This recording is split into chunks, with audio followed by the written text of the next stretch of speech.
My psycho entitled mom is demanding that I let her move in with me, despite the fact that I know this would never work, as my mom is high-strung to an extent that is completely unacceptable, because my mom doesn't believe in boundaries or mental health, meaning that if she moved in, it would be my own personal nightmare. Here's what's going on. Okay, to start things out, I have an overbearing, emotionally unstable mother. She recently was in the process of selling her mobile home to move in with my brother because his partner is having their second child, and my mom is going to help with childcare, cleaning, cooking, etc. Well, she sold her place and was at my brother's house for 48 hours before getting into an argument with his partner about using a pitcher for coffee. My brother's partner asked her not to use that specific pitcher because it couldn't go in the microwave or something like that. And my mom basically told her that if she's going to live there and help her out, my brother's partner should nitpick everything, to which my brother's partner said, "This is my house." Now, for a bit of reference, my brother's partner has never really worked even before having one child, never paid a dime towards the house or the kid or anything they own. My mother's the one who paid to get them in the house and bought all their house stuff and their furniture and stuff like that. And in general, if I'm being completely honest, my brother's partner is a 35-year-old who sits on the computer playing Roblox all day while sticking her 3-year-old child in front of Cocomelon. So yeah, it's one of those situations. Anyways, my mom got very angry when she said it's her house, so she got her things and left to my other brother's place, which is a 2-bedroom trailer, but he has Asperger's. He's high-functioning but difficult at times, and they've been butting heads over little things as well. Like he tells her to treat his place like an infant so she doesn't break anything, which really upsets her. So needless to say, she doesn't want to stay with him. And by the way, she got $5,000 for her mobile home, but she's horrible with money. So she's freaking out and keeps trying to guilt trip me into letting her live with my partner and I. And by the way, we live an hour away for many reasons, but mostly for my sanity. She keeps calling me saying that she can't believe she's being treated this way by us, even though I really have nothing to do with the brother's partner drama, but she's making it about wanting to live with me. And seriously, I'm trying to help her find a place to live. She wants it closer to me, so I said okay. I sent her like 30 affordable rentals, and I doubt she's even looked at them, because in all actuality, she probably just wants me to say that she can live with me for some reason, but I simply cannot do it. Like, my mother is healthy and capable of living alone. She doesn't need a caregiver or anything like that. Now, a couple of years ago when I lived out of state with my partner, she decided that she needed to come live with me. So I said, okay, I guess. And she stayed for like 2 weeks before being so angry about the way I was treating her that she moved back to our home state. And all I did was ask her to not come into my bedroom and wake me up in the morning because my partner and I often slept, without any clothes on. And it's a bit inappropriate and inconsiderate to him to just come in instead of waiting for me to wake up or like text me or something like that. You don't just barge in. Now, I'm not going to go into it too much, but I'm 24 years old and I cannot live with her. We do not get along when we live together. There are always issues and she always feels mistreated, even when I just want minor boundaries as an adult human. I can't take it. I can't talk to her because she thinks boundaries and mental health are ridiculous and that I'm just being cruel to her. She said she wanted to come up in my area for the weekend to look for places and that she would stay in a gross rundown hotel just for the time being, which again is just her attempt at guilt tripping me. So I said that she could spend just the weekend here to go look for places so that she doesn't have to waste money on a hotel, but I honestly have a bad feeling that she's going to come here and try to stay and then freak out on me when I repeat why it won't work, and I just want my own space to live in as an adult. Now, because of this, she says she doesn't know why she's even alive anymore, and guilt trips me even more because I don't want her to live with me. Like, am I wrong for thinking that's a bit much? She makes me feel like I'm a horrible person for not being fine with whatever she wants. I really wish I could tell her to just take a break from my brother's partner, stay with my other brother for maybe a week, a couple days at my place as long as she doesn't get pissed off and melt down, and then go back to my brother's partner and set some kind of boundaries or expectations, especially about things like shared spaces and items, etc. Like an adult. But I just know that she's gonna act crazy if I suggest it. She can't have a conversation like that. It's either let her do whatever she wants, or else you are a horrible, cruel person for telling her not to, or even feeling any type of way, because she's done so much for you and all this other crap. I honestly just need help. The weekend hasn't even started yet, but I'm feeling so drained because I seriously don't know what to do. Dude, you know for a fact the second she gets up there, she's gonna be like, okay, I'm moving in, because it sounds like your mom is actually the problem here and no one else. Like, think about it. Nobody wants to be around her. She's always causing arguments. She's literally just causing so many problems in so many people's lives. Like, to me, there's just a bunch of red flags all over the place in this post. And it all stems back to your mom being overbearing and weird, exactly the way you described her. So in my opinion, if she's coming up to visit, you better be prepared to tell her, no, you cannot live here. Like, I wouldn't even go as far as being like, okay, you could stay here for a few days, because trust me, this is going to turn turn into like a few weeks and then a few months. She's gonna settle in there and then you're never gonna get rid of her, dude. So yeah, this is gonna be a weird situation no matter how you approach it because your mom does not sound stable. And this is not a situation I would ever want to be in. If you like Am I the Jerk, you're probably going to love Am I the Genius. Check it out, link down below in the description. Also, go to amithejerk.com/submit if you would like to submit your own stories.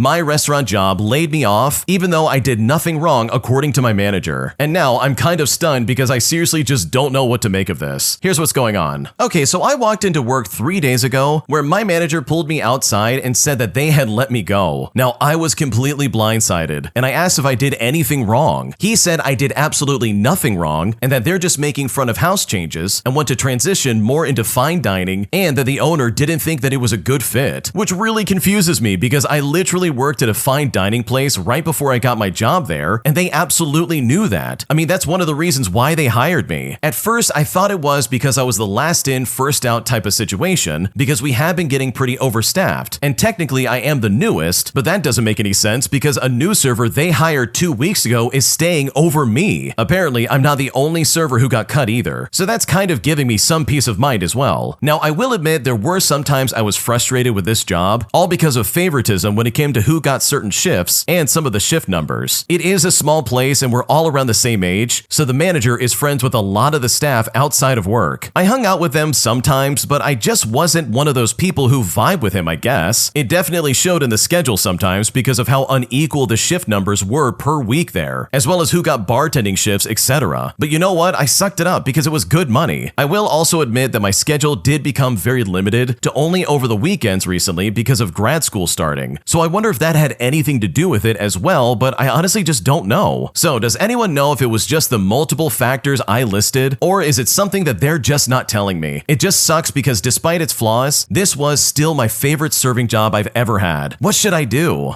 Okay, honestly, I think you might be reading a little bit too much into this, because from the sounds of it, it does seem like they're just going into fine dining, and they had to trim some of the fat when it comes to like the employees. So if they're saying that you did nothing wrong, then in my opinion, I would just run with that. I would ask for a letter of recommendation just to have like visual written proof that yeah, I did a good job, and then I would move forward from there and be like, okay, I guess I'm looking for another job. But either way, I'm sorry you got laid off, and hopefully this works out for you in the future. I told someone that their girlfriend tried to cheat, and my girlfriend is now blaming me for their relationship ending. And honestly, at this point, I'm not sure if I made a mistake or what to do. Here's what's going on. Okay, so it was my girlfriend's birthday at the weekend, and she planned to go out for drinks, food, and then to a club. And the people in attendance were me, her, and a few of her friends. The night was going well, and we were all having a good time. We get to the club, and one of her friends starts dancing with a random guy. She has his hands around him and goes to kiss him, but some other friends drag her away. She tries the same thing with some other guy, but he rejects her as well. Well, I mentioned to my girlfriend that her friend's boyfriend has a right to know what she's doing, but my girlfriend said to drop it and that it wasn't our business. I then told my girlfriend that I was going to message him. I said I was going to let him know exactly what his girlfriend is doing, but she tells me to leave it. She said it's not even like I'm in a relationship with him. Well, I went ahead and I messaged him, and the next morning my girlfriend asked me if I did it, and I just told her yeah, I did. And she said he's broke up with her friend, and they got into an argument about it when she got home. I pointed out it's her friend's fault and that it's the consequences of her own actions, but my girlfriend said it caused their relationship to end. So honestly, how would you handle this situation? Because right now I don't know what to do.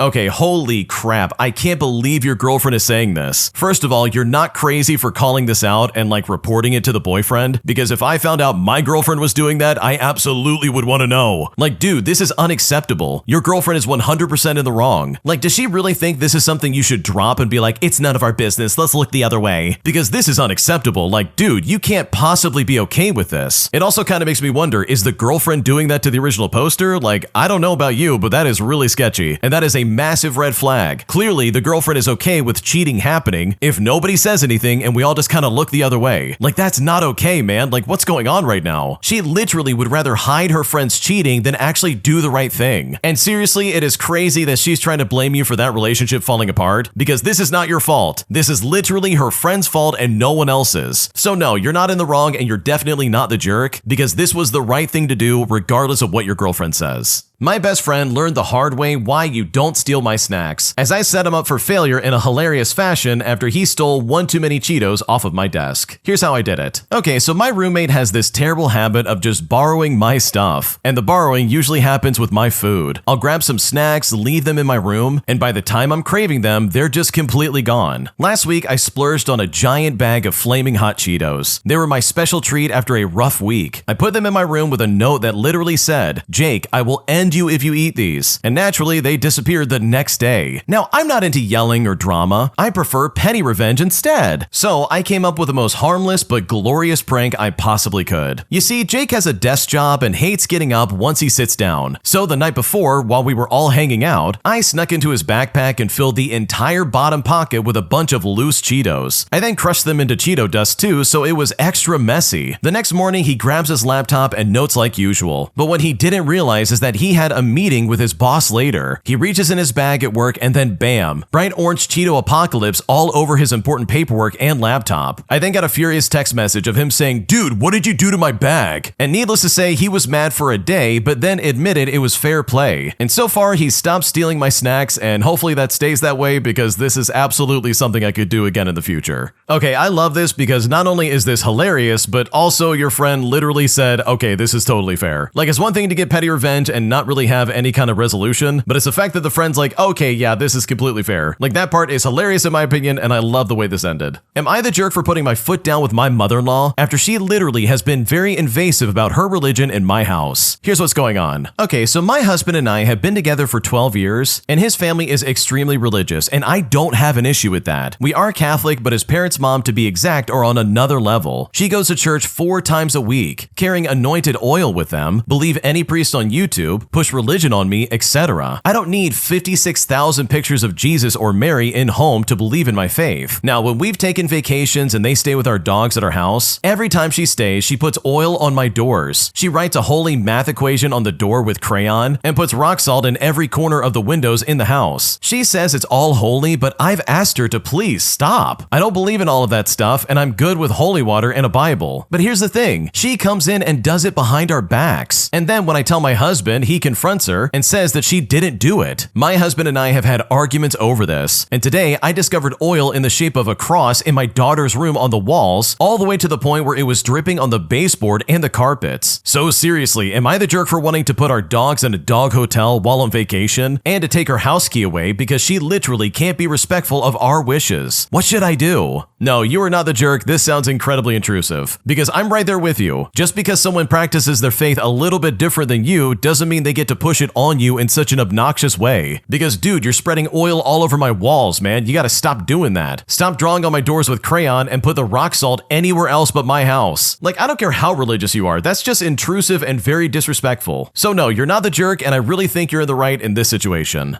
My mom is controlling literally every aspect of my life, and after dealing with this for so long, I'm now at my breaking point and I seriously just don't know what to do. Here's what's going on. I want to start off by saying that I'm a 17-year-old female and I am so done with my mother. She is very overbearing and just completely controlling. A great example of this is when she pulled me from school in 4th grade to homeschool me, thinking that she had the knowledge to homeschool me without any kind of curriculum. Well, needless to say, she was not. I had to teach myself everything through YouTube when she was sleeping because I wasn't allowed to have YouTube until 10 or 11 o'clock. I'm graduating early this year in November and she hates this. She knows when I turn 18, I am leaving, and she hates the idea of not having control over me anymore. She has tried to convince me to take a gap year by trying to bribe me with stuff like paying for my tattoos when I turn 18, promising she'll pay for my piercings even though she won't, and even saying that she'll let me dye my hair. But I honestly could not care about one of those things that she's offering. I've been dead set on leaving since I was 13 years old. I worked my butt off in school to graduate with a 3.8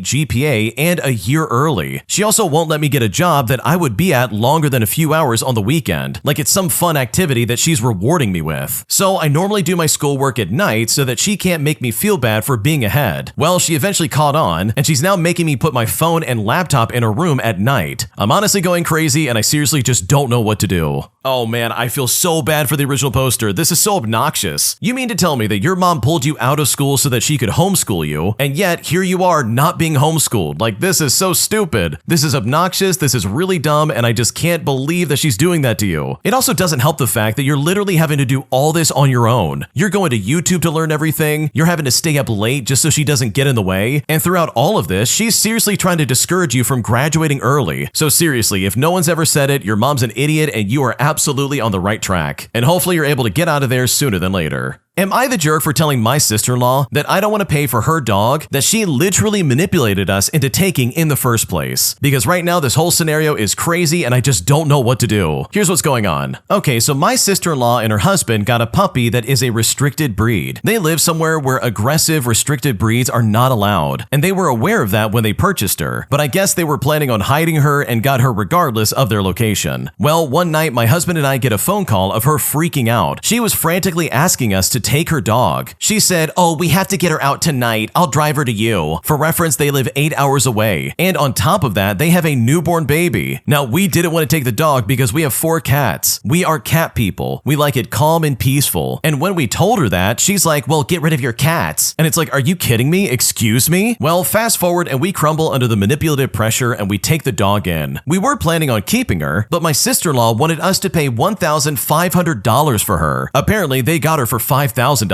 Now, I thought that was steep, seeing as we did her a favor, but we were keeping her, so it was whatever, I guess. Well, fast forward 1 week, and we realized that we are not cut out for this. We don't have a fenced-in yard, and my sister-in-law lied to us about her being potty trained. She vomited on my couch and crapped and went to the bathroom all over my house, and overall was just super destructive. Which, like, obviously that's gonna happen. She is a puppy, but the point is, my sister-in-law lied to us about her behavior. We then decided it would be best for the dog to rehome her, just to have a permanent home with a fenced-in yard and plenty of space for exercise. I searched for the right person for like 3 weeks, and eventually I found a perfect fit, and she's now with them. So we talked to my sister-in-law on the phone, and we told her we rehomed her for like $100, and she was like, "Are you kidding me?" And now she's getting incredibly angry. She said to us, "Okay, well, when am I getting paid?" Like, she doesn't even care about the dog. She just wants the money. So my husband and I were like, "Look, it doesn't make sense for us to pay you." And it's right here that she started freaking out, and she literally started swearing at me. She then called back and apologized, but only because my mother-in-law made her. She then proposed that we pay a lesser amount and that we can pay in monthly payments if we want to. And when she said this, I was honestly shocked, and I was really put on the spot. So with all things in mind, I crumbled, and I said, "I guess that's fine, but it's not fine. I don't think it makes any sense to pay her anything." So seriously, am I the jerk in any way, shape, or form with this situation? Because right now, I really don't know what to do. Okay, first of all, I don't think you're the jerk for rehoming the dog. Like, that does make sense, and I think if I was in your shoes, I would have done the same thing. Like, you're not equipped to take care of this dog, and it would only be doing it a disservice. But I will say, you're out of your mind for caving into this lady over and over again. Like, seriously, think about it. Her lack of planning is always an emergency for you. She not only made you pay over $1,000 for that dog, and by the way, I can guarantee you that dog did not cost that much, but also now she's trying to be like, "You need to pay me in monthly payments. That's the only way to make this right." And you're meaning to tell me that you're agreeing to this? Like, dude, stand up for yourself. Don't sit there and take this crap, and most especially, don't pay her a single dime. So while I don't think you're the jerk for rehoming the dog, I do think you're out of your mind if you actually start paying her any money. Because in my opinion, you've already paid way too much and she does not deserve another cent. Am I the jerk for not knowing where the car is parked at the airport? Because my wife freaked out at me in a way that honestly has really started to bother me. And at this point, I seriously just don't know what to do. Here's what's going on. So my wife and I have 3 kids and she wanted to travel for summer vacation. I'm not a fan of traveling, but I told her just pick the city that you like because I know how much she enjoys it. We decided to pack a week before, but that week I was busy at work covering for my manager and mentally overwhelmed with the potential job change. Every evening I came home late and I found her on her phone for hours, and yet still nothing was packed. So we spent the weekend packing. I finished my bag early and I kept asking her if she needed help, but she kept saying, "No, I just need to put the kids' clothes away." So just to help her out, I took care of the kids so that they wouldn't interrupt her. On Monday, I drove 3 hours, dropped dropping off her luggage for early check-in, and that evening, suddenly, she started crying. And I just hugged her and I stayed with her until she calmed down. Well, on the flight day, we were late. I parked at the departure terminal, and she booked the parking ticket on her phone. At the airport, she mixed up the boarding gate, and I didn't get upset, I just quickly moved us to the correct gate. The flight itself had 3 connected seats, so I sat with the kids, including the 1-year-old, so that she could finally relax. During the trip, I handled most of the baby care, namely the diapers, the milk, the showers, etc., and I did this again just to give her a break with the older kids. In multiple occasions, I would recommend that we go a specific path since I'm the one pushing the stroller, and she just says, no, let's go the other way, which then means I have to push through a hard path with a stroller, or I've got to carry it since there's no ramp. And every time she did that, I got no apology whatsoever. After the trip, we landed at the arrivals terminal. I assumed that we would stop and ask for directions to the car, since arrival and departure terminals are often very different. I was pushing the luggage trolley with a bag in the other hand, and she saw the exit, ran out like a headless chicken and said, here's the parking. Well, we checked 3 different parking lots, and she was rushing, running ahead while I struggled to keep up with the luggage. After the 3rd wrong parking lot, she finally snapped and looked at me and said, do something, find the car. I then asked an airport employee for help, and they guided us to the car, and it literally just took 5 minutes. I asked for the parking ticket to exit, but she simply couldn't find it. And then after 10 minutes of searching, we had to get help from security just to leave the lot. It was around 9:00 p.m. with an hour drive home, and she stayed mad and silent the entire ride home. The next day, I sat down with her and I asked what I did wrong, and she said I should have thought to find the car beforehand, but I pointed out that I had suggested that we ask after the first wrong lot, but she refused by saying, well, there's no time, we need to act. She then said she was stressed from the trip and her work the next day, which then just led to her breakdown. But I was under stress too, and I still stayed calm throughout the entire thing. My thought was that if I didn't find the car parking beforehand, then you didn't find the parking ticket beforehand either. But this is like the double standard life that we live in. So seriously, am I the jerk here? Because right now I'm incredibly frustrated and I don't know what to do. Yeah, you described it best, dude. You live in a double standard. It seems like you're supposed to be responsible for everything, and despite that, your wife is still allowed to like freak out and blame you for like things not going right. And that's really weird and just completely not fair. So no, you're not the jerk here. You literally did everything you could to help her out, and instead she was just being super ungrateful and panicking for no reason. Because if she simply asked for help from someone in the airport, this literally would have been solved so much faster.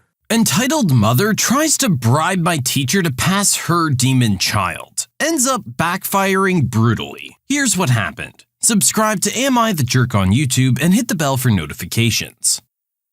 A little background, my mom works as the mathematics teacher for my high school. Algebra, calculus, things like that. As a result of being her son, I've gained the best grades in the class thanks to her tutoring me. And I even offer help to anyone for free with the math. The one thing my mom doesn't do, however, is go easy on me or give me answers. I've earned my grades in her class, and I'm proud of it anyway. This story happened last year over the last couple of weeks before finals. For our cast, we have me, the teacher, also my mom, the entitled parent, and the demon spawn. So the demon spawn is just the worst type of person. Off-topic, loud, obnoxious, lazy, mean, dumb. Just combine a goth and a stereotypical jock bully and you'll have an idea of who we're dealing with. My mom could tell he was struggling, so she wanted me to try and help him. Alright, as I said previously, I offered to tutor my peers for free, so it wasn't a big deal. So I'd been trying to convince Demon Spawn to let me help him in class, but he always had more important things to do, and said he didn't need help from people like me, but then proceeded to get a 32 on the next assignment. After about a month of me offering to help him and him saying no, I had given up. The next week, Demon Spawn finally decided he needed help. We had a big test coming up, so a lot of my classmates were swallowing their pride and asking me for help. The conversation went as follows. Hey man, I'm gonna need you to help me out after school. Oh, dude, I'm sorry, but I'm busy. A lot of people have asked for my help today. That's bull. Come on, how can you do this to me, man?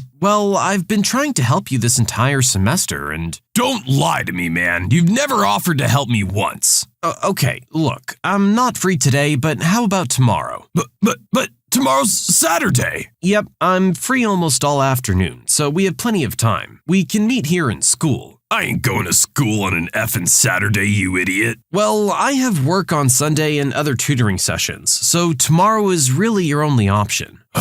This is bull, man. Well, you don't have many options. how about noon? Fine. Fast forward to tomorrow and Demon Spawn doesn't show up. I'm waiting almost 3 hours. Luckily, I figured he'd be late, so I brought my homework and got it done. I ended up leaving. There's 2 more encounters like this before the test, where he begs me to help him and then doesn't show. I finally confront him about wasting my time when he asks me for help the day before. Hey, original poster, I need you to… Let me stop you right there. You've asked 3 times. If you don't show this time, I'm not able to help you. Well, guess what? He didn't show up. He had the guts to show up at lunch and demand I help him. I politely told him to shut it. He got a 24 on the test and I got a 95. This process would continue throughout the year, of asking for help and me saying no. One day, I finally said I'd help him, but we'd meet at his house. At 9 a.m., if I'm not let in as soon as I arrive, I'm leaving. I arrive and go to the door, which swings open, practically slamming into me. It's about time you showed up to one of these things for once. Yes, I showed up for once. I walk inside, and I swear to God, before I've even sat down at the table… This is so embarrassing. I don't even know why I'm asking for your help. Someone as smart as me shouldn't have to be associated with you. You're certainly correct about that. I mean, really, we both know your mom lets you cheat. It's the only way someone like you can do good in her class.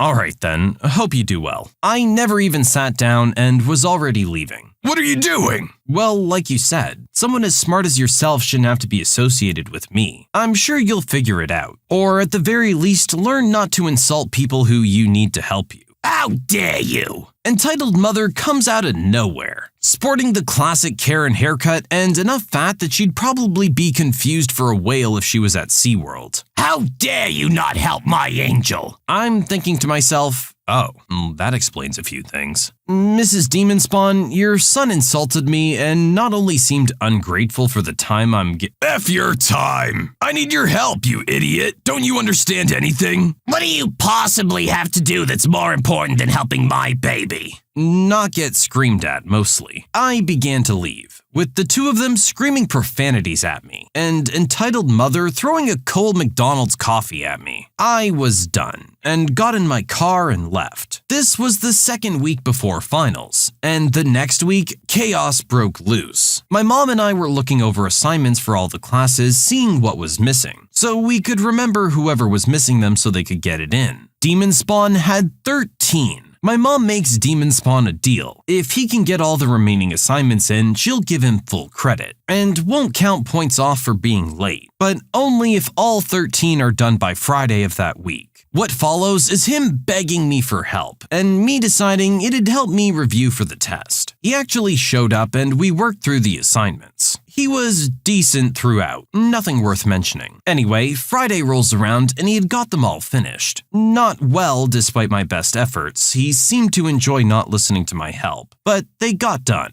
Finals come and go and he bombs. He has the gall to blame me and my mom for his failures, and tried to imply we had some vendetta against him. I mean, I do, but I didn't sabotage him or try and do anything. My mom tried everything to help him, and gave him more than enough chances to help. His failures were his own. By the end, Demon Spawn was sitting at around a D. So now it's the first day of summer break, and grades are still coming in as finals and last-minute turn-ins still need to be checked. My mom found a letter in the mail addressed to her from Entitled Mother. For some reason, she wrote the entire message to my mom except one phrase on the letter. Not inside like where you would if you were a normal person, but on the outside. It was really long-winded, so here's the important part. And if all that's not enough, look inside. My mom opens the letter, and in it she found $200. And the only other writing in here that was in the normal spot was, and there's more of this if you happen to find extra credit you forgot to add on to Demon Spawn's work. Sincerely, Entitled Mother. My mom took the money because it's $200, but didn't give Demon Spawn any extra credit. Entitled Mother later emailed my mom another long-winded essay and asked her to discuss Demon Spawn at the school. Now, our school apparently has a policy that if requested, a teacher cannot refuse an audience by parents if the meeting is planned to be at the school. So my mom had to go. The next day rolls around and my mom leaves. I'm playing games with my friends, so this is her story as she told it to me. She arrives 1 hour early and waits for them. The time for the meeting comes and goes. She waits an hour after the planned time before they arrive. I guess lateness is genetic. My mom described that she could feel every Trevor caused by Entitled Mother when she walked. Entitled Mother and Demon Spawn walk in with the biggest smirks ever and say, "So how much extra credit has my darling boy earned?" he was almost given 2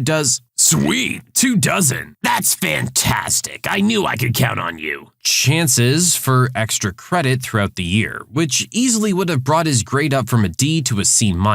However, he never did turn anything in. Oh, I see. $300 then. Would that have made him turn in the extra credit? No. A vein is practically popping out of Entitled Mother's head at this point. What do you mean, no? I mean, no. Your son has failed this class on his own. I tried to help. Hey, that's bull. You never tried to help me. What do you mean he failed this class? Didn't you get the letter? Mrs. Demon Spawn, whilst I thank you for your letter and the gift inside, I'm afraid I can't pass your son because you gave me a bribe. It's not a bribe. It's incentive to finally grade all of Demon Spawn's extra credit. Of which there's none. Oh, that's like horse crap. I did like 50 of them, man. Did you hear that? 50. Oh, my darling's such a hard worker. Unlike your spoiled cow of a son. I'm sorry? That's right, I said it. And unless you want me to report you for unfairly judging my child while giving that idiot 100% on everything, you'll fix the grades right away. My mom remained quiet for a moment. Like, see, Mom? She doesn't even have, like, the guts to deny it. My mom continued to remain silent. That's right, you've got nothing to say. It's your fault that Demon Spawn failed. You're a failure of a teacher. Not to mention your son always hated Demon Spawn. Is it any wonder why he ended up with the worst grades in the class with such a biased B-word like you teaching the class? Demon Spawn and Entitled Mother laugh hysterically, like they've pushed my mom against the wall. Mrs. Demon Spawn?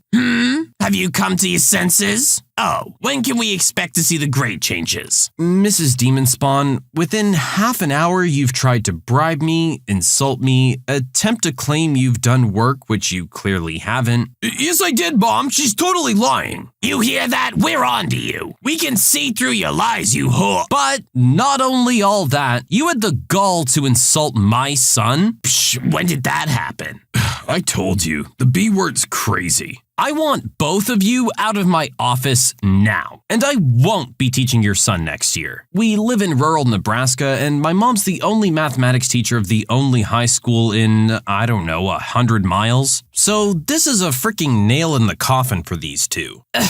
Well, what do you mean you won't be teaching him next year? Her face apparently twisted back into the same smirk she came in with. Oh, you're resigning, aren't you? Afraid of what will happen after we report you for playing favorites? No, I will not be teaching your son. If I'm such a biased B-word and he's such a hard worker and I'm somehow responsible for his failures to even grasp the most basic concepts, I'm certain he can do far better with you teaching him. That's bull! You can't do this! Thank you for helping me come to this conclusion. It's truly the best option for all parties. You get personalized, unbiased teaching, and I... But if he doesn't pass your class, how do you expect my baby to get into Harvard, you idiot? Even if I did... She wanted to say, even if I did pass Demon Spawn, he'd never get into Harvard. He'll be lucky to get into a field in fast food, let alone Harvard. But before she could, Demon Spawn says this. Is this like payback for me keying your car last week or something? I'm sorry, what? Demon Spawn and Entitled Mother, realizing that Demon Spawn screwed up, bolted out of there. Well, Demon Spawn did. And Entitled Mother stomped angrily in what my mom can only assume was her best effort to cause an earthquake to bring down the school. Honestly, it's probably the first bit of exercise she'd had in years. When they had left, a really beaten down looking man entered briefly, saying, "I'm sorry about them. I tried," before leaving. Apparently, he was the father of Demon Spawn. Demon Spawn moved to a different school over the summer. Here's hoping Mr. Demon Spawn can get away from all that. Though with how big Mrs. Demon Spawn is, I don't think there's anywhere to run her fat can't reach. When being entitled runs in the family, right? This kid was given plenty of chances to do what needed to be done. He chose not to do it and do other stuff instead. That's on no one else but him. Other people tried to help him and he always just stood them up. So what else do you want them to do? And of course the kid's feeding lies back to mom. No kid's going to admit when they screwed up to their parents. Mom's the one that needs to be skeptical of what her kid's saying. As the mother, there's a 75% chance that he's lying to you. Surely if this is actually his lifestyle, she must be familiar with it and know that he isn't the perfect little angel that she seems to think he is. So I don't know if she's just deluding herself or what. But either way, she's going hard to bat for him and it's not worth it. I really do hope the kid was able to get his act together at the new school. We see who his mom is and where some of this influence is coming from. Maybe he should start paying more attention to dad. Dad seems like more of a respectable guy. You can submit your own stories to be featured here on the channel. The story submission link is in the description below. And if you want to listen to some vibey music in the background, check out Easy Mode, also linked below. And don't forget to subscribe.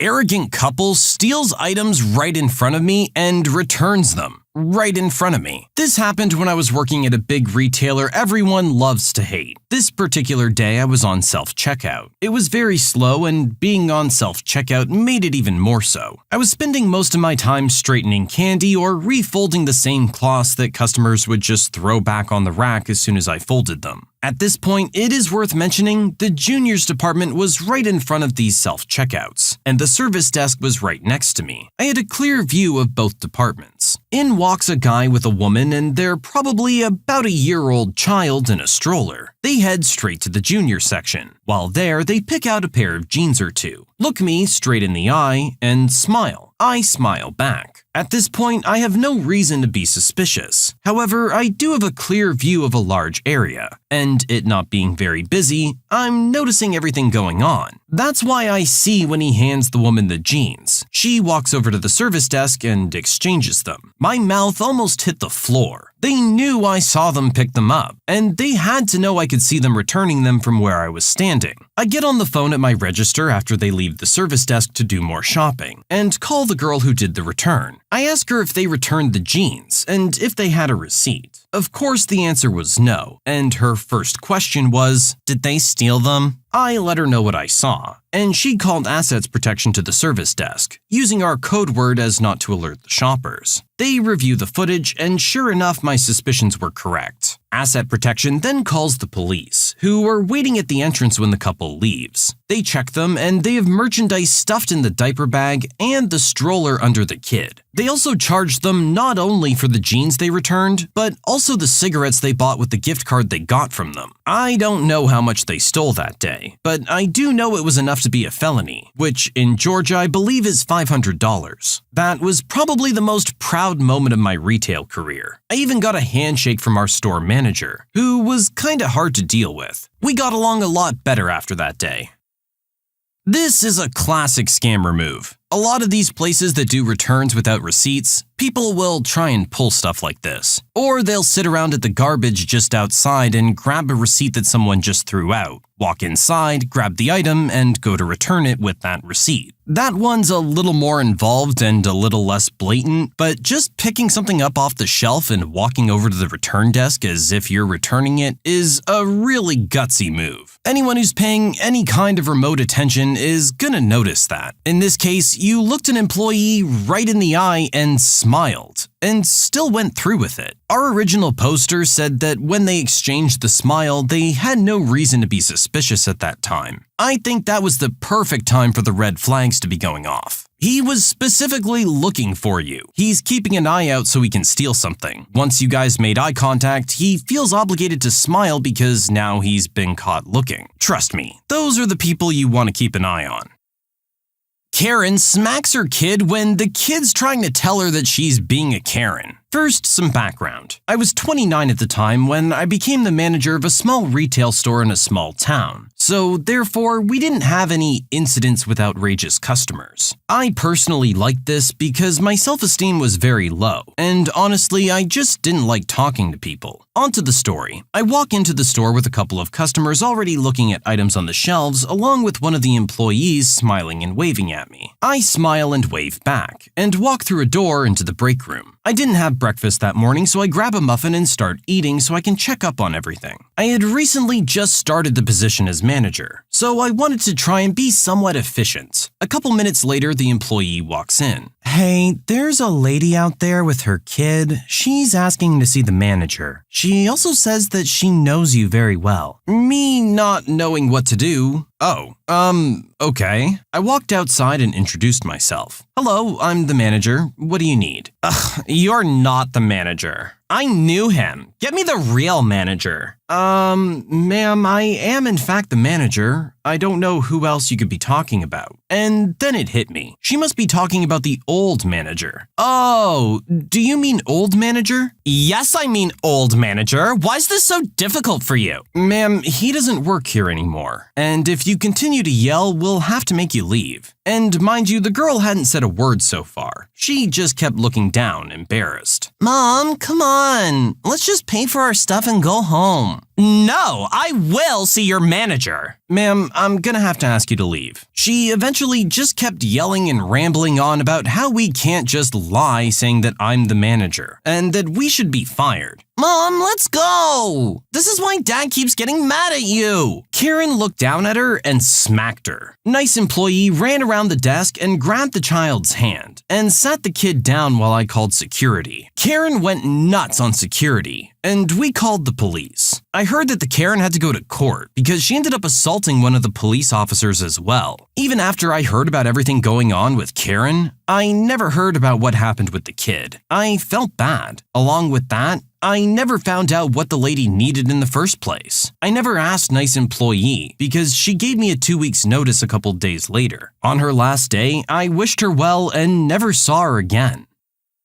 What was going on with this lady? Seriously. Unfortunately, like our original poster said, we never even got to find out what she was so heated about. I feel really bad for the previous manager if he had to deal with this woman on a regular basis. She's clearly a little unhinged, at least in this moment. The child recognizes how you're behaving, and your response to that is to smack them? Why? 'Cause they were right and you don't want to hear it? I'm sorry, but you gotta get that in check. You're being a horrible parent to your child. I really hope this behavior isn't a regular thing. A power-hungry Karen tries to get me fired, but it ends up all backfiring, and she is the one who gets fired. And when that happens, she tries to sue for discrimination, which failed epically. Here's what happened. Subscribe to Am I the Jerk on YouTube and hit the bell to turn on notifications. A few years ago, I started working for a heavy industrial manufacturing company. I lucked out and got a great supervisor from my boss, Joe. The work was hard, working 12-hour days for 13 days in a row, and then a Sunday off, and then back for another 13 days. I was young and I didn't mind. It helped my wife and I save up for a house. After about 6 months, Joe noticed I was picking up on the work pretty fast and promoted me to a group leader position. This came with a raise and increased responsibility that most other workers didn't want. Joe put me in troubled groups in his department, and I would work on general improvements and figuring out the issues. This was a union shop, and the mentality was to just put in your hours. Don't work harder or smarter, just do your time and don't kill the job. That was the unspoken motto. After a few years, Joe was promoted to manager, and he transferred me with him to his departments. While I wasn't a supervisor yet, I was the supervisor in all but name. The supervisors loved it because they never had to leave the office, and I liked it because it was a good learning experience. I made a good reputation and got a lot of respect from workers and from management. Eventually, Joe's areas were doing so well that he was promoted to plant manager. As before, he wanted to promote me me with him, this time to a supervisor spot. We talked at length because the only supervisor spot open was working for Karen. Karen was female, a minority, and a member of the LGBTQ community. She was the poster child on the company website of the inclusiveness in the workplace. Literally, her face was the one that they used. She was also a freshly minted manager, and Joe was not confident in her abilities. But me, being the plucky go-getter with a can-do attitude, decided to take the position. I had to interview with Karen and got to meet some of her supervisors. They were very quiet and reserved. Once I was promoted, I worked in tandem with another supervisor, Chris. Chris was young. He had one small child and his wife was pregnant and a stay-at-home mom. During the first week, everything was going well. I was learning all the employees, getting to know the process, and getting my feeling for the area. During the second week, Chris's wife went into labor and she had a hard time. Chris went on paternity leave for 6 weeks and I was tossed into the deep and in charge of the whole area solo with 60 employees. I was barely treading water, but I was doing my best. When I would ask Karen for her guidance or assistance, she would scoff like it was beneath her and tell me, "If I have to do your job, then I don't need you." So I gritted my teeth and worked my tail off. My wife got me a smartwatch and I was averaging 25,000 steps a day, trying to keep everything running. We were holding our own, and employees all did what they could to help as the situation was not ideal for everyone. A few weeks in, I was reviewing some quality documents and I noticed that one of the quality gates was not being followed. I emailed the information to the quality engineers and they lost their minds. This was a 4-hour operation on a 20-hour part that we were skipping entirely. It turns out one of the reasons Karen got promoted was because she was running her department so efficiently. Then it came to light that she made the decision to skip this quality process, saving that 20% off the time. Except the engineers never signed off on this and it caused massive damage control. The process had to be reinstated and the parts that were never checked had to have warranty extensions. This caused the company to have egg on their face and Karen to look bad. During this time, Karen also became more vindictive. She would openly tell people that she would never be fired and could do what she wanted. She would walk the departments and if she didn't like someone, she would make the supervisors write them up by the end of the day. She wanted us to find a reason, and if we didn't, she would take it out on the supervisors. For example, forcing the supervisors to stay late to do inventory or something else menial just because she could. She would not let the supervisors make any decisions until she approved it. So something like overtime had to wait for her approval and she would not respond until the end of day, causing the departments to scramble. Then, if there weren't enough overtime employees to do the work, she would blame it on the supervisors. While the supervisors knew this wasn't right, we all needed our jobs and tried to do the best we could for Karen and the employees. We were mainly rodeo clowns to Karen being the bull. The first day Chris was back, him and I were both pulled into Karen's office. She started berating me on how poor of a job I was doing, making her look bad and how I never came to her for help. This made me speechless because of the previous comments she made and the fact that supervisor work was beneath her. After the meeting, I was still a bit stunned, but I put it together that she was about to railroad me out of the company and this was the very first step. I called Joe and asked for a meeting that same day. When I got together with Joe, I started telling him about the things that were going on and he had no idea. The harassment, the vindictive nature, everything. Ironically, while I was speaking with him, another supervisor called him to complain about Karen as well with the same grievances. Joe was stunned and said that he would speak with Karen, but he gave me a carte blanche on any open spot in the company starting the next day. He really didn't want to lose me. So I did a lateral transfer to a different department doing engineering and IT work, and I thought that was the end of it. A few weeks later, I was leaving work and Karen mentioned that I never turned in my laptop and phone to her. I told her I didn't know I had to, but I could give it to her tomorrow. She smirked and said that she would get it back soon enough. I didn't think too much of it at the time, but after about 6 months, I had my review with my boss, Jake. The review went great. He was very happy with my work and was a bit surprised at how fast I picked things up. At the end of the meeting, Jake mentioned offhand how Karen tried to intervene in the review and get me fired, but Joe stepped in and squashed it. Okay, Karen, now you pissed me off. After I left Karen's department, the turnover rate went up through the roof. The supervisors were quitting at a rate of 1 every 3 months. Keep in mind that this is a legacy company that had multi-generations working, fathers, sons, sons, mothers, entire families. Some areas had 3 generations working side by side, and yet Karen was rolling over employees and supervisors like a steamroller. Working for her became the kiss of death. I casually mentioned to Joe about the turnover, and he told me he couldn't figure out what was going on. People were quitting without notice, and no one was doing exit interviews. I told Joe that Karen was writing people up to force them out. When they would hand her the resignation letter or 2 weeks notice, she would tell them to leave immediately and then throw away the letter. Then she would tell HR that the person quit right on the spot and that was the end of it. Joel told me that because of who she was and how high she was, the company wouldn't do anything to her until they had an airtight case. So I went to work. I took the supervisors working for Karen out drinking after work a few times each week and made sure I had my hand on the pulse. If someone was quitting, I made sure they emailed their letter of resignation to Karen and CC'd Joe and Human Resources, stayed for their exit interview, and that they called the company integrity hotline for good measure. Things were progressing well, and I had all the supervisors on board except for Chris. Chris really needed the job, and Karen was not writing him up. Through a stroke of luck, I found out Karen was lowballing his raises as a cost-saving measure. That's why she was not harassing him. When I told Chris, he was furious and wanted to quit on the spot. I encouraged him to speak with Joe before he leaves. Joe and Chris had a very productive meeting, and Chris decided to stay. Now, all the supervisors were on board. Joe brought in an HR bigwig from the headquarters in Kansas, and over the course of a week, each supervisor was sent in for an interview discreetly without Karen noticing. By the time the interviews were over, they had emails, texts, eyewitnesses, and a mountain of evidence. This next part I heard from other people, Human Resources, Joe, etc. Despite everything, the company wanted to keep this quiet. So they brought in Karen and said that they no longer needed her and offered a very generous severance package. Karen, being Karen, lost it on the HR people and threatened to sue for discrimination and even called a lawyer. That's when the company pulled out the stack of evidence and rescinded the severance offer. After a few months, Karen found a new job as a plant manager in a different factory, and I found out where. I casually mentioned to the union reps at my factory where Karen was working and suggested that maybe they should give the union at the other factory a call. She was fired within 3 months for employee harassment. The last I heard, she had to sell her house and move out of state to find a job. Am I the jerk for getting revenge on Karen? So if she didn't threaten to sue them, they were prepared to give her this generous severance package, but it's almost like they knew for a fact that she would try to sue them, or at least threaten to sue them there, which is probably why they were so confident in offering her this severance package. The most wild part of this entire story leading up to the end was the fact that the company rewarded her, praised her for being so efficient, only to ultimately find out that she was just cutting out all the safety precautions, the quality assurance step or whatever they called it. How did nobody notice that until the OP found it? They gave her all this praise, but they weren't interested in her method for being so efficient. They just accepted it at face value. That seems really strange, but maybe they just figured nobody would ever skip the quality assurance phase of the operation. It was just too out there to even consider that somebody would do that, and yet she did it. Apparently, warranty extensions in this industry are not cheap, and because they weren't able to do anything besides get the warranty extensions, it probably cost the company quite a bit of money. Some people were wondering, of course, why didn't she get fired right when that was discovered? Well, the original poster here said that they wanted it to be airtight, and maybe that wasn't airtight enough, because if she could prove it wasn't intentional or that it was an accident or she didn't understand how the system worked enough, maybe she could avoid getting fired because of that. But let me know if you've ever had a work experience with somebody like this down below, and what would you do if you're in this situation? Jerk or not a jerk, and why? Am I the jerk for scaring my sister-in-law with a cardboard cutout of The Rock? I'm a 32-year-old female, and my sister-in-law, who's 43, is super nosy. It's come up before, but she's one of those people that will just deny something to the death, no matter how much proof you have, and then get angry at you for not believing her. At my house, the guest bathroom is partially shared with the master bedroom. The toilet and sink are separate for guests. Then through a door, you can get to the shower, our closets, and another sink. Then through an additional door is the bedroom, if that makes any sense. Basically, you can get into our bedroom through the bathroom without going through the main door of the bedroom. So when she comes over, she would sometimes just take a bit too long in the bathroom. During maybe the third or fourth time, I happened to be walking by the bathroom and I heard 2 doors close. I asked her if she was looking for something in the bedroom and if I could help her find it. She replied with, "No, why would I go into your bedroom?" and then changed the subject. The next time she was going to come over, I set something small behind the bedroom door so I could see if it had been opened by the small item being pushed back. Later, I could see that it had been. So for me, it confirmed that she had been snooping again. in. I asked directly if she'd been in our bedroom, and she said something like,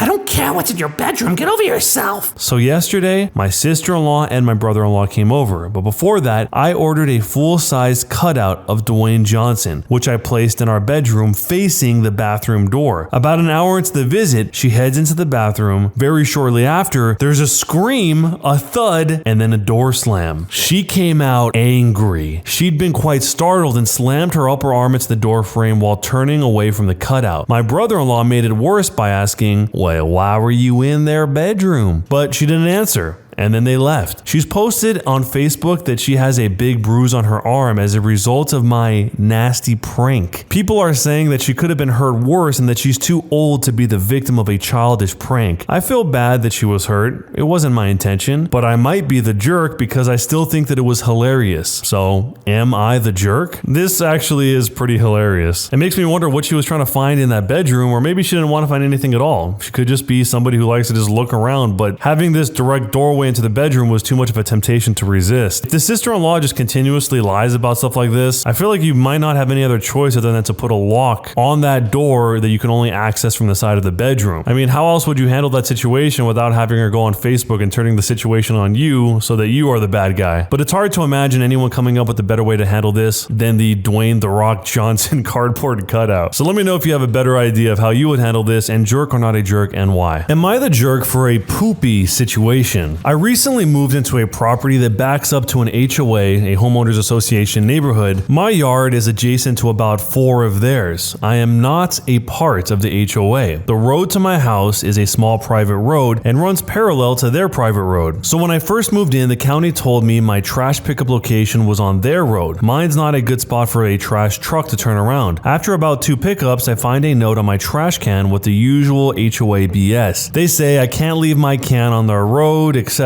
etc. Whatever. I take it to the end of my road and that works fine. Next, I try and get hooked up with gas because electric heating is expensive. The nearest gas line runs down their road. The utility company is cool with it, but they block the construction. Fine. I install a tank and shortly thereafter get another note on my door saying that the noise from the installation was disturbing and the tank is an eyesore. It's a buried tank. You can't even see the cap from the HOA properties. That was that for around 6 months, except for a few complaints about me mowing my lawn outside of the HOA designated mowing hours, but within county hours, until a flatbed with a backhoe backs into my driveway. I walk out to see what's going on, and apparently the sewer connection for the HOA runs under my property. Something's clogged and they need to tear the pipe up to get a look. Long story short, apparently the builder had some handshake deal with the previous owner about that sewer line and gave up a few blocks to let them run it through the property. No easement on the deed, nothing in writing. I sent the backhoe guy off. Next, the HOA president comes and knocks on my door and tells me the sewer is causing backups in several of the houses and no one can use their toilets, shower, run sinks, etc. until it's all fixed, and rerunning the sewer down their road instead of across my property is going to cost millions of dollars that they don't have and take months. I said something like, man, that sucks for you. I hope you get it fixed soon. The sign says no trespassing though, so if you could keep off the property, I'd appreciate it. Have a nice day. I got a letter from their lawyer with a lot of threats a bit later, but didn't see much to back them up legally. I figure they can take me to court if they want. They've had some giant, loud mobile poop tank stuck in someone's backyard for the past 3 months, and I see no signs of a new pipe. A few of the HOA residents stopped by and said that the houses were basically unlivable with the pump. They could only take a shower that was 5 minutes long, they could only flush number 2, and they can't sleep from the noise. It costs a lot of money, and someone lost a house sale, etc., etc. And also that they didn't have any part in the HOA stupidity other than living in it. I told them that I feel for them, but that HOA has been a pain in my rear since week 1, and I'm not inclined to let them go driving construction equipment across and digging holes in a yard that I worked hard on after the way that they've been treating me. They told me that I was a jerk. So am I the jerk?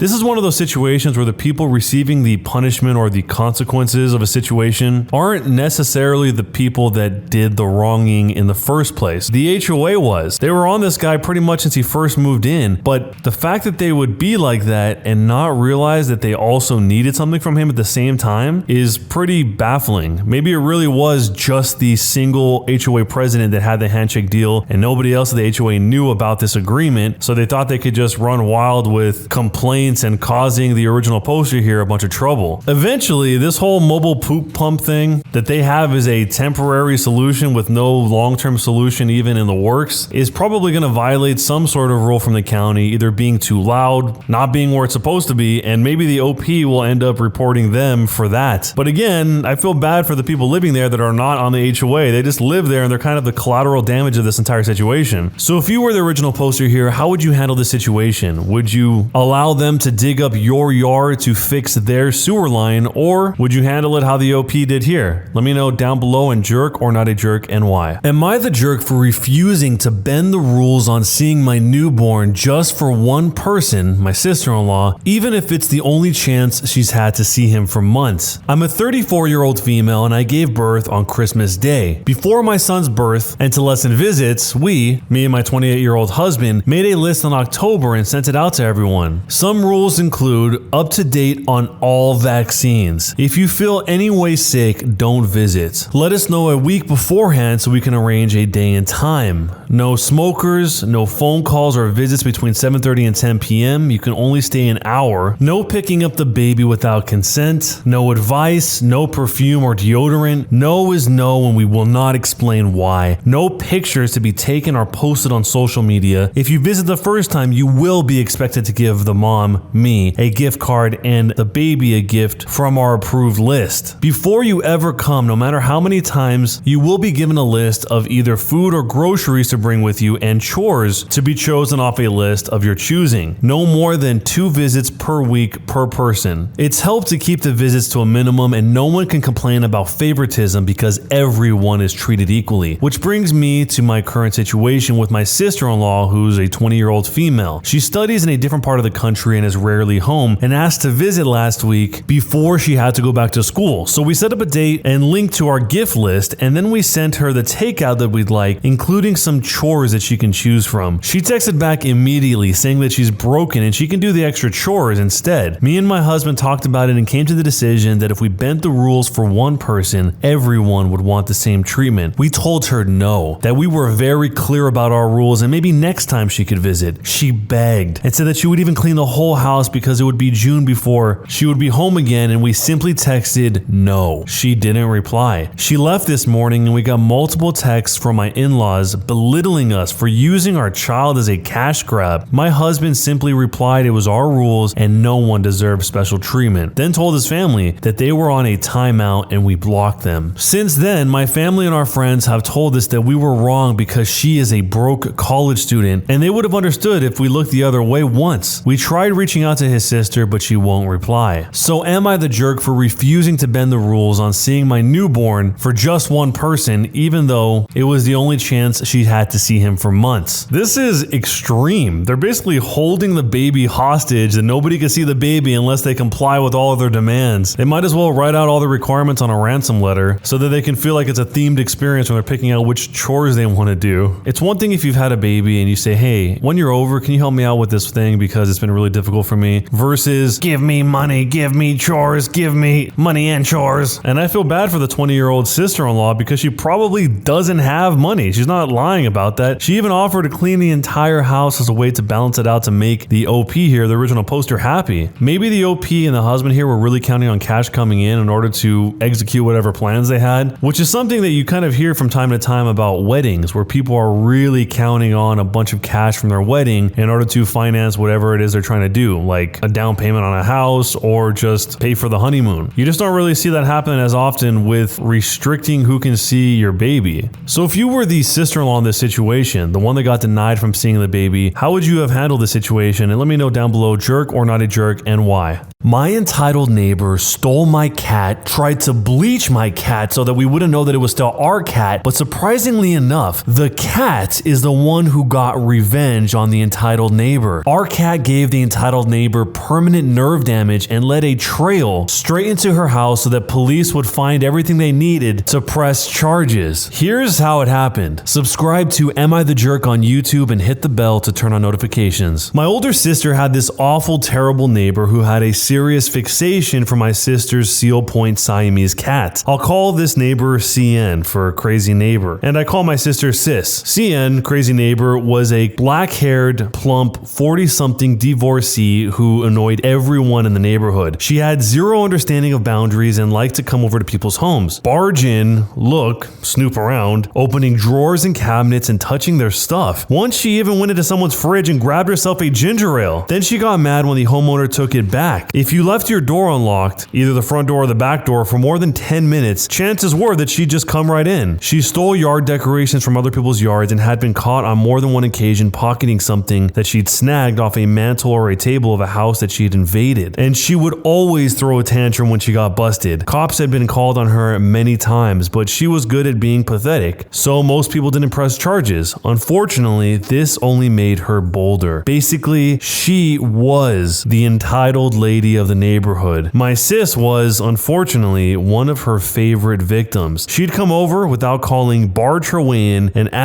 demand, to see Sis's cat, telling Sis how beautiful he was and how much she wanted a cat just like him. Sis, rather than being confrontational, would let her see the cat, who didn't like the woman, then make her leave. CN, crazy neighbor, never wanted to leave and had to basically be pushed out the door. Oh, and she despised me because I wouldn't let her in when I answered the door, nor would I tolerate any of her nonsense in any way if she got past my sister. CN was so obsessed with the cat and offered to buy him many times, but my sis loved that cat. He'd been the runt of the litter and rejected by his mom. My sister had taken him in, bottle fed him, mothered him, and saved his life. He wasn't a pet, he was her child. So sis, of course, always said no. This royally pissed off CN. One day the cat got out. He wasn't an outdoor cat, so sis and I immediately started looking for him. We were checking the bushes and behind the flower pots in her backyard when we heard a very distinctive yowl, one of pure rage, followed by a very human shriek of pain. This was coming from CN's house. Suddenly, the doggy door on CN's back door slams open and out runs my sister's cat, his tail and one rear paw covered in what smelled like hair bleach. I'm allergic to bleach and immediately recognized the smell as he passed me, dashing past us and into Sis's house. The next thing you know, CN's back door slams open and she comes out cursing up a blue streak. Ragged claw marks adorned her left cheek and one of her hands had a deep bite wound that had completely saturated one of the gloves, the kind one gets with any hair coloring kit. The glove she was wearing was punctured and the blood was running down her hand and arm. It turned out when the cat had gotten out, CN had grabbed him, took him aside, then tried to use hair bleach to bleach the brown out of his tail and paws in order to change his appearance so that she could keep the cat. Unfortunately for her, she didn't know anything about Siamese cats and just how violent they can be. They were originally temple guardians for a reason. The moment CN put that bleach on the cat's tail, he went absolutely berserk, letting out that yowl of rage that we heard, clawing up CN's face and sinking his fangs deep into her hand. She pushed herself between the bushes, the ones that look like tall green paintbrush heads Sis used to separate the property line, and she began yelling. No, not yelling, shrieking. She shrieked that Sis's cat had wandered into her kitchen while she was cooking, and when she tried to pick him up, he attacked her for no good reason. Clearly, this was total BS. CN then proceeded to call Sis the N-word several times. She's half black. And then called me, quote, an effing half-breed wetback floozy. I'm half Hispanic. We have different dads. She screamed that my sis was stupid for keeping such a dangerous animal around, and that my sister would be paying all of her medical bills. Then she got right in my sister's face, pushed my sister hard in the chest with her uninjured hand, and said that she was gonna call animal control and intended to have the cat put down. CN opened her mouth to say, shriek some more, but my sis, after hearing that last statement and without one word or warning, hauled off and decked her right in the face. CN landed on her butt butt in the grass, now clutching her left eye. Sis then loudly suggested that Cien go screw herself with a hot curling iron and then ran inside to find her poor cat while I called the cops. The whole thing from start to end lasted only maybe 5 minutes. Sis found the cat hiding in the laundry room and quickly cleaned him off in the sink. Meanwhile, Cien is still on her butt in our backyard, howling like a banshee until the cops arrived. I told them what happened and they later tried to talk to my sister after she tended to her cat, who gave them the same story I did, even admitting to hitting Cien, in self-defense of course. It didn't hurt her case that Cien had left a bloody handprint on my sister's shirt when she'd shoved her. Cien of course told them something entirely different. Her story was that she was about to bleach her hair when my sister's cat came in and attacked her. She also said that both Sis and I attacked her too. I apparently kicked her in the stomach after Sis punched her, but the cops found no evidence of bruising and the scratches on her face kind of masked her swelling eye. I also think the cops turned a blind eye, pun intended, to it considering the circumstances, but since there was a clear blood trail leading into Cien's open back door, the cops felt that they had probable cause to go in. I think if Cien had been paying more attention, she'd have refused them entry. The blood trail led to a sink in the first floor bathroom, blood, cat fur, a bleach applicator, and the box it came in were all in the sink and on the floor. The cat's collar was in the garbage. Cien kept trying to play the victim, but the cops didn't buy it. She got arrested and my sister pressed charges for theft and assault. Cien also got nabbed for possession of stolen goods. Cops found a bunch of DVD players and CD players still in their boxes, sitting on her coffee table and in the spare room next to her bathroom, and she had a bunch of prescription bottles with other people's names on her kitchen counter. It turns out she'd also been stealing neighbors' painkillers when she'd visited them. And since she was a renter, the property owner gave her the boot for breach of contract. She went to jail and had to pay the cat's vet bill. He was okay, but a bit traumatized and had a yellow patch on his butt, paw, and tail for several months. Cien's hand got infected from the cat bite, and it turned out it had also caused tendon and nerve damage as well. The moral of the story: stay out of people's houses and have the common sense not to mess with a cat named Lucifer. So, am I the jerk for how we handled the situation with the crazy neighbor? What exactly did the neighbor think was going to happen when she started applying bleach to a cat? Is there any cat in existence that would just sit there and let you put bleach all over their entire body? Even with that kit she has, at least some of that is going to get on the cat's skin and burn the poor cat. So I'm glad the cat did what it did to bite her, even if it ended up giving her nerve damage in her hand in order to get out of that situation, because that poor little cat didn't deserve getting bleach on him. And the most funny part about this entire situation is that since the cat bit the lady, the main reason they were able to catch her to get probable cause for entering her house was because there was a drip trail of blood from her house from where the cat came. So somehow this cat just solved all the problems in one fell swoop. And this lady is obviously not a nice person even besides the cat. She's going over screaming slurs at her neighbors, and after she presents this big lie about how the cat wandered into her house, they find the cat's collar in the trash can. I mean, she was literally caught red-handed, unless she was able to stop the bleeding by that point. Even in the very, very weird off chance that the cat just sat there and let you bleach him, did she think that she would be brainwashing the cat because the cat looked different? Like it would go up to the mirror and go, "Oh, that's not me. I'm a different cat. I guess I live here now." How would bleaching the cat prevent it from going over to the neighbor's house, aka his home? The spoiler is, it wouldn't. The cat would go back home like normal and they would just find out that the cat was bleached. His personality and his relationship with humans is not going to suddenly change. So anyway, if somebody captured your cat or your dog and tried to steal them by bleaching them, and then you found out, how would you handle that situation? Let me know down below, and jerk or not a jerk, and why. Am I the jerk for laughing hysterically after a date that kept insisting that women have periods from their butts? I'm a 20-year-old female and there was a 22-year-old guy that I've gone on a few dates with in the past couple of months. He's nice, and so far we've only progressed to going on public dates, but about a week ago we finally decided to have a nice date at my place. Since it was going to be at my place, I let him know before that I was at that time of the month because I wasn't sure what expectations he had or where his boundaries were yet, and we agreed to just have a nice takeout dinner and watch a movie. He comes over and we eat, and then we sit down on the couch to pick out a movie. When he says that it sucked that it was that time of the month, then he said how he thought it was so strange that women give birth through their V, but their periods come from their butts. This was a completely unprompted statement from him, and I'm still not sure how we even got on this topic, to be honest. I asked him what he meant by that, and he said said again exactly what he had said before. I kind of smiled, assuming he was just joking, and said, "Oh yeah, so weird," thinking that he was going to start laughing soon to end the joke. He didn't, and instead started to talk about his first and only girlfriend he had in high school and how she used to complain about bad period poops all the time. At this point, I asked him if he's being serious, and he looked a little confused and said that he is. I asked him to explain how he came to that conclusion, and he explained that his first experience being around them was his high school girlfriend, and before then, he had never received or seen much information. He understood it was something that happened inside the body and that blood came out somewhere, but assumed that it came out of the V until he heard her complaining and realized it actually came out of the butt. It was very unexpected coming from a 22-year-old man. I somehow managed to keep my composure when I told him that periods do in fact come out of the V and not butts. He looked confused and then a little frustrated and started insisting to me that I was wrong, and then kept saying, "Are you sure? Are you sure?" As if I was confused about where it came from out of my own body. I explained to him the anatomy a bit and how it worked, but he was very adamant. Eventually he conceded that that was where most women must have it, but some, like his ex-girlfriend, have it from their butt. He just could not understand, no matter how many times I tried to explain it to him, that he had just simply come to the wrong conclusion and misinterpreted his ex-girlfriend's words. The whole situation became so much that I started to laugh. I was doubled over, clutching my stomach, crying, laughing over this whole debacle, and he sat there red-faced, continuing to try to argue with me. Eventually, he said that he was ready to leave, and did before we could watch a movie. I felt bad for laughing after he left because I could tell that that was why he decided to leave. And he also texted me later that night to say that he had done a little bit of research on his own and that he was no longer interested in pursuing any sort of relationship because he couldn't stand to be with someone who laughed at him for not understanding. So, am I the jerk? A lot of the responses to this story are about the fact that the guy here was mansplaining to the original poster. The part that's hard to grasp is why he believed it so firmly. He must have come to that conclusion and then just had other things that he thought were reinforcing that belief to the point where this conversation shattered his reality about his perspective on this whole thing. But there obviously must have been some sort of lingering doubt or something that didn't totally make sense to him in the very beginning, because he brought this up, according to the OP,